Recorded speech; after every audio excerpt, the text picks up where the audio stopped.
अहिले रातिको 12 बजेको छ। म चाहिँ आफ्नो घरको छतमाथि आएर भिडियो बनाउँदैछु। हेर्नुहोस् है,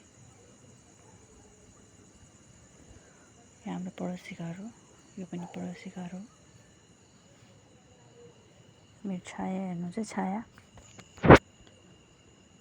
अनि यो रातिको बेलामा यस्तो सुनसान समयमा छतमा आएर टहल्नुको मजै बेग्लै हुन्छ यार। हर चाहिँ सुतेको हुन्छ, तर यो युनिभर्स हुन्छ नि, प्रकृति यस बेला जागेको हुन्छ क्या।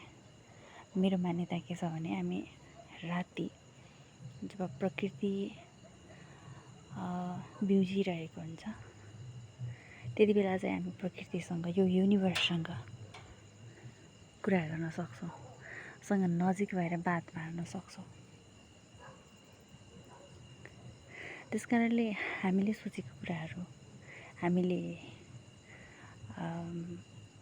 दिनौँ स्ट्रेसहरू खेपिरहेका हुन्छौँ, ती हरेक कुराहरू हामी यो प्रकृतिसँग नजिक भएर, समीप भएर उसँग व्यक्त गर्न सक्छौँ। र मन पनि हल्का हुन्छ, अनि टेन्सन पनि दूर हुन्छ। र प्रकृतिले, यो युनिभर्सको हरेक शक्तिले हाम्रो शक्तिलाई, हामीभित्रको एनर्जीलाई अझ बुस्ट गर्ने काम गर्छ। त्यस कारणले मलाई चाहिँ यो समयमा, राति सुनसान समयमा अनि यसरी जुन लागिरहेको बेला होइन, छतमा आएर डुल्न एकदम रमाइलो लाग्छ।